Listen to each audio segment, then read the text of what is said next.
But I would like to kind of invite Catherine Backman. I mean, I think Catherine will probably be talking to us a lot about how, occupational therapists, what her research has found in terms of supporting parents that live with arthritis. So with that, I will pass it over to you. Great, thank you. Okay. Well, for me, it's still morning, so good morning, everyone. I'm joining the call from East Vancouver.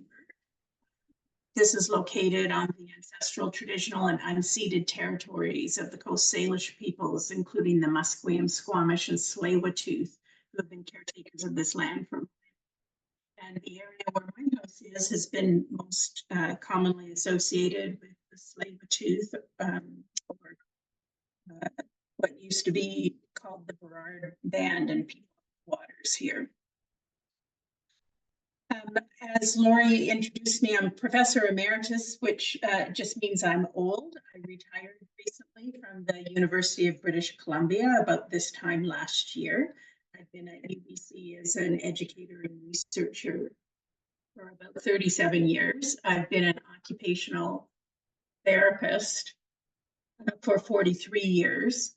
My research is largely related to the impact of chronic illness, and in particular, especially arthritis, on social roles, including participation in paid and unpaid work.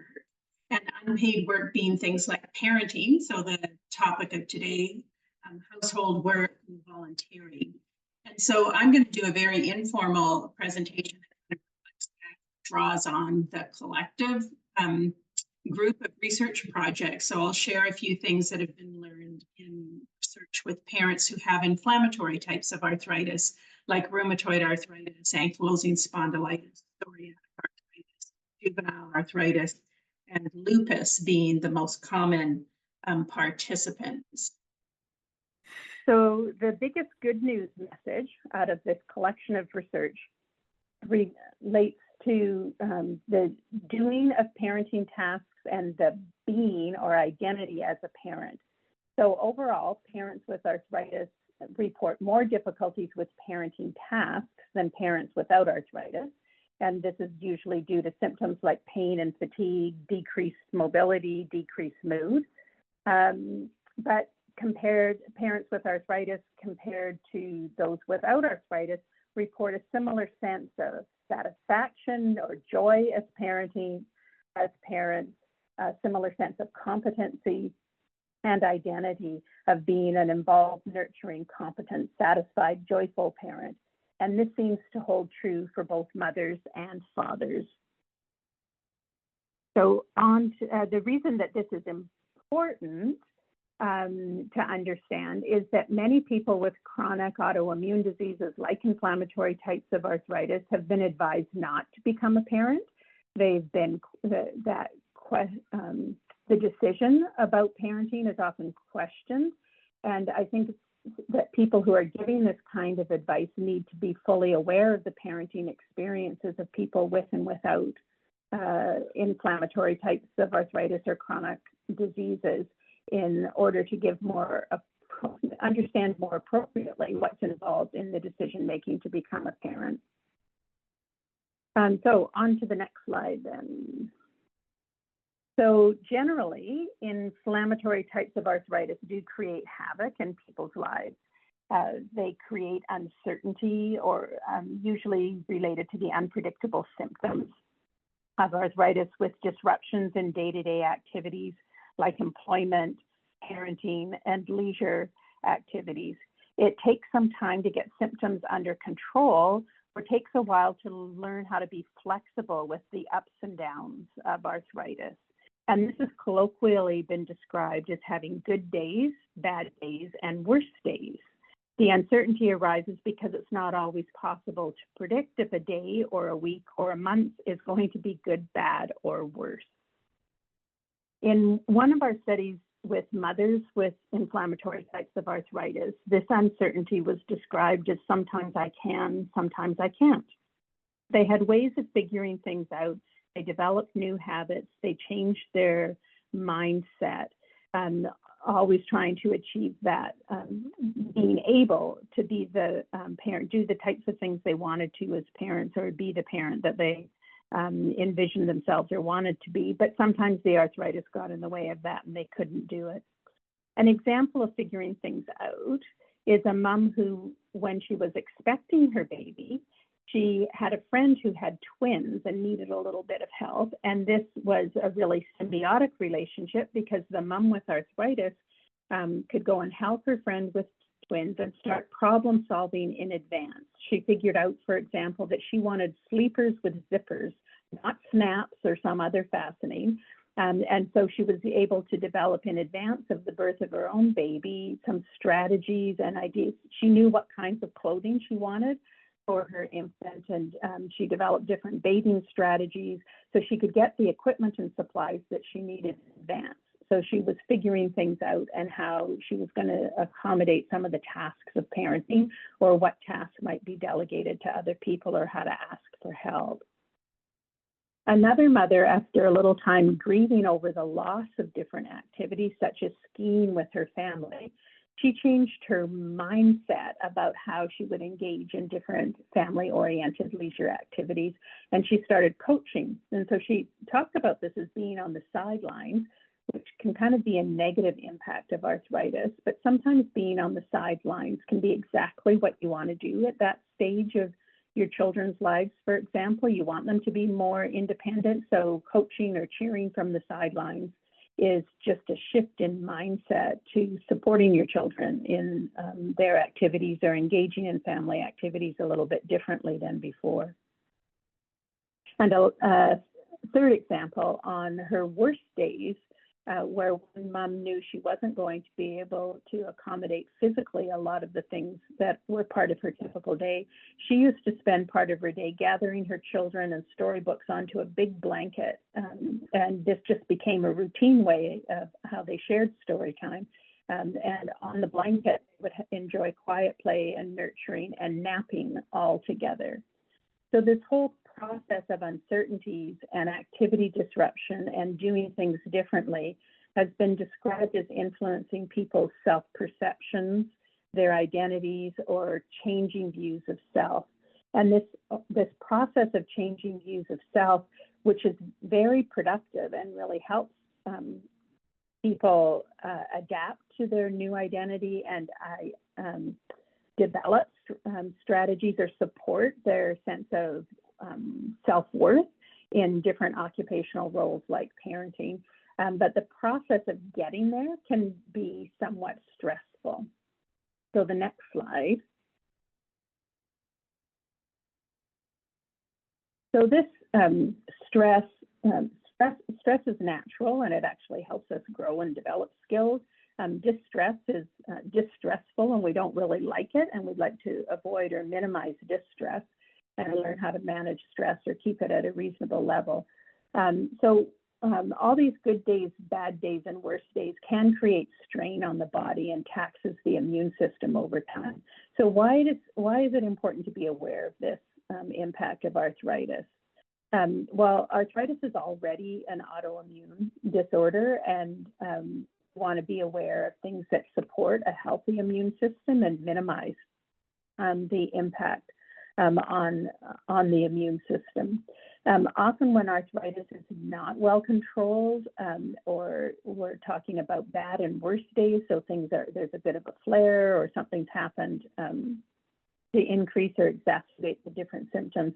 Fatigue is one of the symptoms that is most apparent in people's experiences, and it can be overwhelming. People cannot always implement the strategies and tips that work on their good days.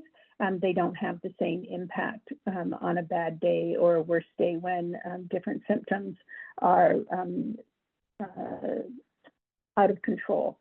And fatigue is real, and it's not being tired. Being tired has a cure. You can take a nap, you can have a spa day. There's rejuvenating activities that a day or two later, the fatigue, that tiredness is resolved.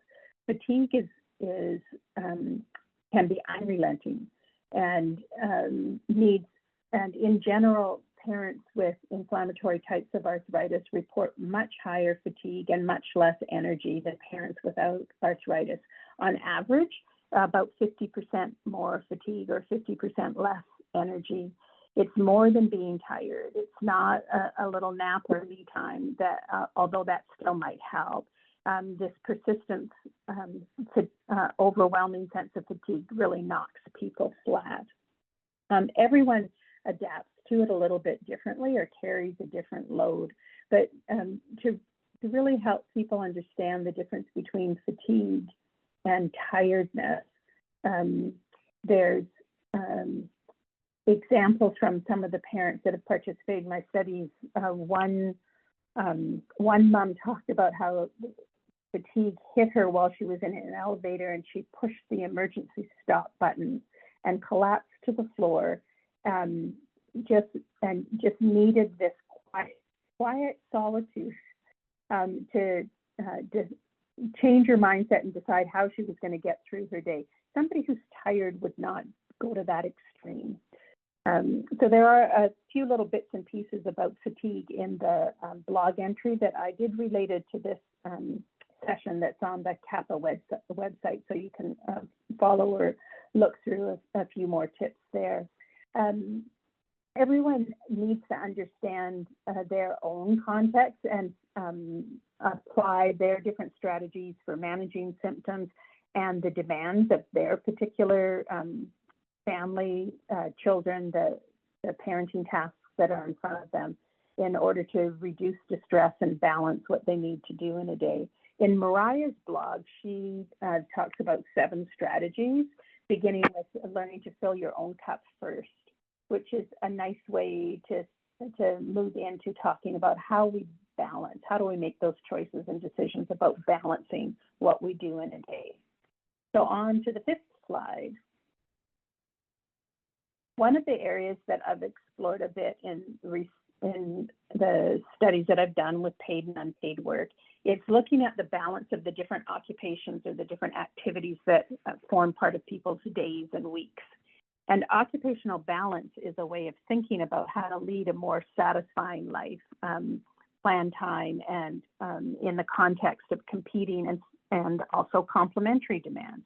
It's the subjective experience of having the right amount of activities and right variation among those activities, such as paid and unpaid work, leisure, rest, and sleep. And each one of us gets to decide what right is. So it's not up to somebody else to tell us what the right amount of activities and the right variation or the right combination of activities. We decide that on our own. It's a broader way of looking at pacing, which is very specific technique that is sometimes taught in health education or arthritis self-management programs. It's maybe a little bit more philosophical, and it stems from that whole moderation in all things approach. Not to sweat the small stuff, cut yourself some slack, give yourself a break. Think of moderation in all things and not trying to be super mom, for example. In our small study of fathers with arthritis, they described this as taking ownership of their health. So they took some time to figure out what was going on with their arthritis. What did they need to do in order to be healthy? Because if they weren't healthy, how were they going to be a good father? How could they fulfill their roles as fathers? And they also spoke about redefining themselves. That they didn't say so much as, they didn't use the same language as mothers who talked about their identity and self-concept, but they did talk about redefining themselves and seeing themselves a little bit differently in order to keep being an involved father, regardless of the tasks that they could or could not do because of their arthritis. So they described how physical limitations sometimes made the tasks difficult or affected the choices they made about what activities they were going to do with their children, how they were going to play with their kids, for example. But they didn't believe, at least in this group, in this study, they didn't believe that it affected their role as a father at all. They still saw themselves as engaged, involved, and committed fathers. Next slide. So how do we start thinking about this right amount and right variety of occupations in order to balance a day or week or month? And a lot of it begins with a flexible mindset to deal with that uncertainty. One mother gives the flexibility example that she needs to have a plan for the household work component of being a parent. And so she said, the house needs to be clean enough to meet safety and hygienic standards, but it doesn't have to be neat and tidy all the time. So that's an example of a flexible mindset. So where do I draw the line? So it can't be dirty. It has to be clean, but it can be untidy, and I can let that go. It doesn't have to be neat as a pin. You might want to have a plan for not doing it all, delegating, asking for help, or deciding what things can be let go at different points in time.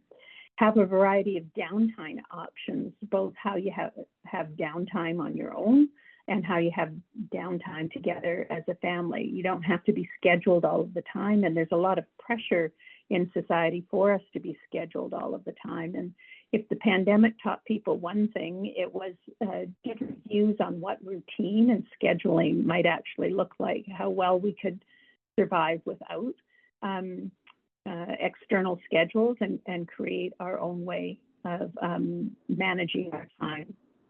So have a variety of options. So have 5-minute ways to chill, relax, rejuvenate. Don't always think of leisure as a half-day event. So leisure doesn't always have to be getting everybody into the car or into transit and crossing town and going for a full-day ski adventure or a half-day hike. Leisure can come in little small bits where you play a small game just for a few minutes, or you tell stories, or adults very often think of leisure as bigger events that take an hour or two or a whole day. Very young children can entertain themselves very easily in just 5 and 10 minute pockets of time. So observe your kids and think about how to cultivate self-care occupations that support rest, creativity, or physical activity in minutes versus hours, so that becomes much easier to insert them throughout the day or throughout the week. Both fathers and mothers in our studies talked about connecting with others for support and information. Chances are you can find somebody else who's farther along a similar path, who's adapting to their arthritis and the shifting demands of parenting, and they can share their wisdom. When I was a young therapist leading a group session on managing arthritis, a young mom shared how she felt guilty asking her children to pick up after themselves because she couldn't pick up after them because of her arthritis. So she thought she was failing as a mom. Nothing that I said as a young woman with neither arthritis nor children at that point in time could help her change her mind about that being a failing on her part. But another woman in the group whose children were now young adults was very clear and spoke up and said, it has absolutely nothing to do with your arthritis. It's your job as a mother to teach them to take care of themselves, and picking up after themselves is just part of that. And that opened a whole new discussion, a partnership between these two women actually, but a whole new way of thinking for the young mom. It become a little bit more flexible about her thinking. And even though she thought she was asking them to do things because of her arthritis, just because that was the first thought that popped into her head, didn't mean that the things that she was asking her children or teaching her children to do wouldn't be what any mom would be doing with children of that particular age. So the consultation with a mom who was farther along both her arthritis and her parenting journey can be very helpful. And so you can find lots of resources available, like on the CAPA website. If Mariah was here, she'd talk about the support provided in the Facebook group that she founded, and parents who are part of that draw on each other's expertise. So sharing, seeking support and resources from other people who share some of the same interests and issues can be very helpful. And then the last slide. Lots of parents believe that their arthritis actually plays a role in raising very thoughtful and caring children, that because their children were learning to live with a parent who had a chronic illness that had some ups and downs, they learned to accommodate those. They spontaneously became helpful. They were empathetic. So many parents see this as a potential bonus of their arthritis. We're closing here with this rather optimistic view of the family fading off into the sunset, because it's always nice to conclude with some of the happy news or happy thoughts. And I'm very happy to respond to any questions. Thanks very much for your attention.